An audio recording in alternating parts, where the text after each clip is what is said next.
అందరికీ నమస్కారం. నేను మీ Sulochana Sambangi. Welcome to my channel. ఎప్పుడైనా సరే మనకి స్వీట్ తినాలన్నా, పిల్లలు ఏదైనా స్వీట్ అడిగినా సరే చక్కగా ఈజీగా రెడీ చేసుకునే బ్రెడ్తో ఒక మంచి స్వీట్ని తయారు చేసుకుందామండి. ఇలా ఒక 5 బ్రెడ్ పీసెస్ని తీసుకుంటున్నాను నేను. ఇలా తీసుకొని ఈ స్లైసెస్ని మనం కట్ చేసుకోవాలి. నిలువుగా అడ్డంగా కట్ చేసుకున్నాం అనుకోండి 4 ముక్కలు అవుతాయి. ఒక బ్రెడ్ని మనం 4 పీసెస్ లాగా కట్ చేసుకుందాం. చూడండి, కొంచెం పెద్దగా కట్ చేసుకుంటున్నాను నేను, లేదా చిన్న ముక్కలుగా కూడా కట్ చేసుకోవచ్చు. వీటిని కొంచెం మనకు క్రిస్పీగా కనిపిస్తూ ఉండాలి కాబట్టి కొంచెం పెద్ద పీసెస్ నేను కట్ చేస్తున్నాను. ఇలా కట్ చేసుకున్న తర్వాత వీటన్నిటిని కూడా ఒక ప్లేట్లోకి పెట్టుకుందాం మనం. ఇలా చూడండి, ఈ సైజ్ అయితే మనకు సరిపోతాయి, లేదంటే చిన్న సైజ్ అయినా సరే మనం కట్ చేసుకోవచ్చు అనమాట. ఇవి కొంచెం మందంగా ఉన్నాయి. మన బ్రెడ్ పీసెస్ అనేవి కొంచెం పలుచగా అవి కూడా పెట్టుకోవచ్చు. మనం డీప్ ఫ్రై చేసుకుంటున్నాం కాబట్టి నైట్ టైం ఫ్రిడ్జ్లో పెట్టేసుకున్నాం అనుకోండి, స్ట్రాంగ్గా కొంచెం గట్టిగా అవుతాయి బ్రెడ్ అనేది. అప్పుడు మనం వేయించుకోవడానికి కూడా చాలా ఈజీగా ఉంటుంది. ఇలా స్మూత్గా ఉండకుండా కొంచెం స్ట్రాంగ్గా ఉంటాయి, స్టిఫ్గా. ఇలా మనం పెనం పెట్టేసుకొని స్టవ్ మీద కొంచెం ఆయిల్ వేసుకుందామండి. ఆయిల్లోకి ఒక 2 స్పూన్లు నెయ్యిని కూడా యాడ్ చేసుకుందాం. ఇలా నెయ్యి కూడా వేసుకోవటం వల్ల మంచి ఫ్లేవర్ అనేది మనకి యాడ్ అవుతుంది, మంచి టేస్ట్ కూడా యాడ్ అవుతుంది అనమాట. నెయ్యిలో వేయించిన ఫీలింగు అది బాగుంటుంది కదా. చక్కగా ఇలా వేసుకొని మనం కరిగిన తర్వాత దీనిలోకంతా మనం బ్రెడ్ పీసెస్ కట్ చేసి ఉంచుకున్నాం కదా, ఆ బ్రెడ్ ముక్కలన్నిటిని కూడా వేయించేసుకుందాం ఈ ఆయిల్లో వేసేసి. లేదంటే ఇలా వేయించకపోయినా మీరు ప్యాన్ మీద కొంచెం ఒక 2 స్పూన్లు ఆయిల్ వేసి మామూలుగా అయినా ప్యాన్ ఫ్రై అయినా చేసుకోవచ్చు అనమాట. ఎలా అయినా పర్వాలేదు. ఇలా చూడండి, నేను ముక్కలుగా కట్ చేసుకున్న బ్రెడ్ని ఈ ఆయిల్లో వేసేసి వేయించేస్తున్నాను. బ్రెడ్ ఊరికినే వేగిపోతుందండి, చాలా త్వరగా అయిపోతుంది కదా మనకి వేగటం అనేది. మరీ ఎక్కువసేపు ఉంచకూడదు, మాడిపోతూ ఉంటుందండి. ఇలా నేను వేస్తూనే ఉన్నా ఒకవైపు వేగిపోతూనే ఉన్నాయి అవి. చక్కగా వెంటనే టర్న్ చేసుకుందాం. మనకి చూడండి, ఎంత టైం కూడా పట్టదు, బాగా వేగాల్సిన అవసరం కూడా లేదు. చూడండి, అప్పుడే బ్రౌన్ కలర్ కూడా వచ్చేసింది, గోల్డెన్ బ్రౌన్ కలర్ వచ్చేసింది. చక్కగా ఇలా టర్న్ చేసుకొని మనం ముక్కలన్నీ కూడా తిప్పుకుందాం. కొంచెం మీడియంలోనే ఉంచుకుంటే బెస్ట్ అండి. స్టవ్ అనేది హైలో ఉంటే ఊరికనే మాడిపోతుంది కదా బ్రెడ్. దానికోసం మనం మీడియంలో ఉంచేసి వేయించేసుకుంటే బాగుంటుంది. చూడండి, చక్కగా ఎంత బాగున్నాయి కదా, గోల్డెన్ బ్రౌన్ కలరు. ఈ కలర్ వచ్చిన తర్వాత మనం బ్రెడ్ని తీసేసి మనం ప్లేట్లోకి పెట్టేసుకుందామండి. చక్కగా వేగిపోయినాయి చూడండి, మంచి కలర్ వచ్చింది. చక్కగా ఈ కలర్ వస్తే సరిపోతుంది అనమాట. ఆయిల్ మనకి ఈ ఆయిల్ ఇంకొక రౌండ్కి అయిపోయింది అనుకోండి, మళ్ళీ ఇంకో కొంచెం ఆయిల్ యాడ్ చేసుకొని వేయించుకోవాలన్నమాట. ఇలా మొత్తం అన్నీ కూడా బ్రెడ్ పీసెస్లో వేయించేసుకొని పక్కన పెట్టేసుకుందామండి.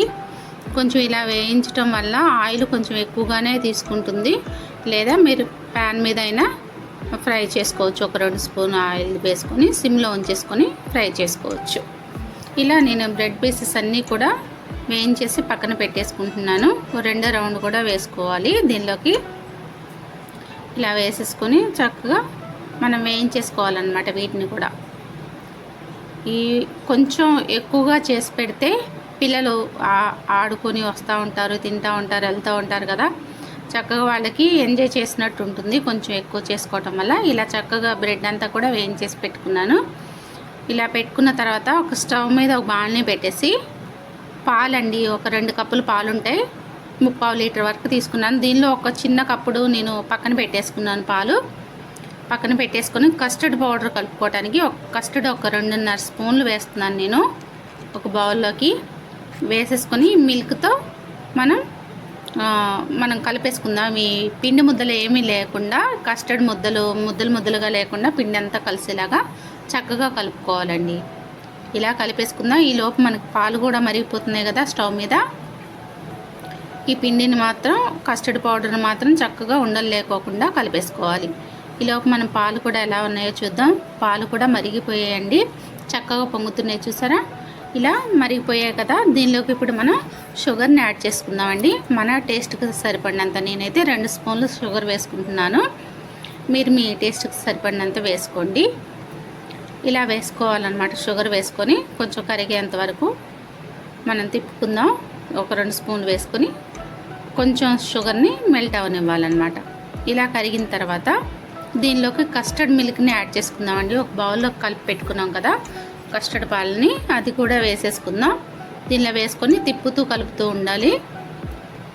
ఇది కలపకుండా ఆపేసామనుకోండి ముద్దలు ముద్దలుగా, పిండి ముద్దలుగా, ఉండలుగా వచ్చేస్తూ ఉంటుంది. అలా కాకుండా మనం కలుపుతూ ఉండాలన్నమాట.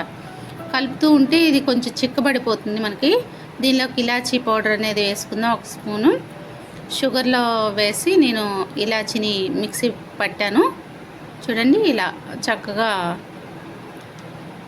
ఇలా మనకంతా కూడా చక్కగా తిక్కుగా అవుతుంది. అంటే చిక్కగా వచ్చేస్తుంది అనమాట. పాలంతా కూడా కొంచెం థిక్నెస్ వస్తున్నాయి.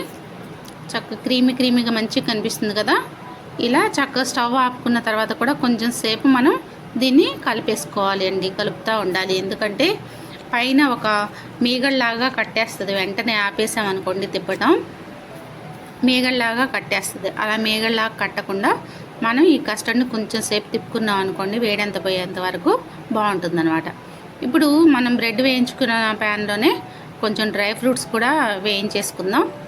చూడండి, గుమ్మడి గింజలు, పుచ్చ గింజలు, అలాగే జీడిపప్పు, వీటిని అన్నిటినీ కూడా బాదం క్రష్ చేసి ఉంచుకున్నాను. బాదం జీడిపప్పు అది కూడా ఉంది పక్కన.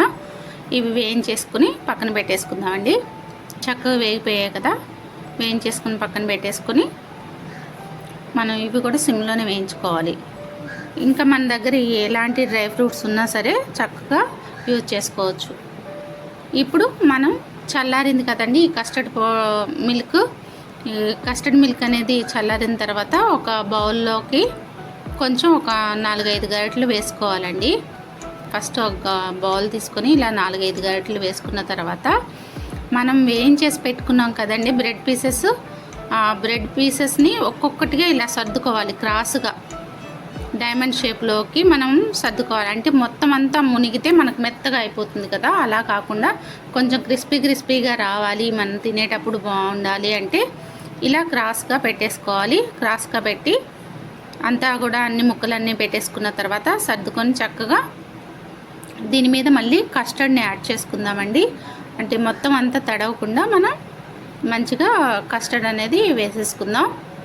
పైన చూస్తే క్రిస్పీగా, లోపల చూస్తే స్మూత్గా, అదే స్వీట్నెస్తో చాలా బాగుంటుంది. ఈ స్వీట్ అనేది చాలా త్వరగా అయిపోతుంది కూడా. చాలా ఈజీగా రెడీ చేసుకోవచ్చు. పిల్లల నుంచి పెద్దవాళ్ళ వరకు ఖచ్చితంగా చాలా బాగా ఎంజాయ్ చేస్తారు. మరి చూడండి, ఇలా కస్టర్డ్ అంతా వేసేసుకుంటున్నాం కదా. ఇలా ఈ సమ్మర్లో ఇలా రెడీ చేసుకొని మనం ఫ్రిడ్జ్లో ఒక 2 అవర్స్ కానీ స్టోర్ చేసుకొని తర్వాత మనం తీసి తిన్నామంటే చాలా బాగుంటుందండి. ఇప్పుడు దీని మీద డ్రై ఫ్రూట్స్ని యాడ్ చేసుకుందాం. క్రష్ చేసిన జీడిపప్పు, బాదం పప్పుని వేస్తున్నాను నేను. ఇలా వేసిన తర్వాత అలాగే ముక్కలుగా మనం వేయించుకున్నాం కదా డ్రై ఫ్రూట్స్, ఆ వేయించుకున్నవి కూడా వేసేసుకుందామండి. డ్రై ఫ్రూట్స్ని చాలా హెల్తీ కదా డ్రై ఫ్రూట్స్. చక్కగా ఈ స్వీట్లో కూడా చాలా బాగుంటాయి అన్నమాట. మన దగ్గర ఉన్న డ్రై ఫ్రూట్స్ అన్నీ యూజ్ చేసుకోవచ్చు. ఇలా మన స్వీట్ అనేది రెడీ అయిపోయిందండి. చక్కగా ఒక 2 అవర్స్ ఫ్రిడ్జ్లో పెట్టి తీసేద్దాం. ఫ్రిడ్జ్లో పెట్టి తీసిన తర్వాత చక్కగా ఎంజాయ్ చేయటమేనండి. చూడండి, ఇంత చక్కగా బాగా రెడీ అయిపోయింది మన స్వీట్ అనేది. ఈ వీడియో కానీ మీకు నచ్చినట్లయితే లైక్ చేయండి, షేర్ చేయండి, సబ్స్క్రైబ్ చేయండి. ఇప్పటివరకు సబ్స్క్రైబ్ చేసిన మా సబ్స్క్రైబర్స్ అందరికీ కూడా పేరున ధన్యవాదాలు. నా వీడియోస్ ఇంతగా ఆదరిస్తున్న మీ అందరికీ కూడా ధన్యవాదాలు. Thanks for watching.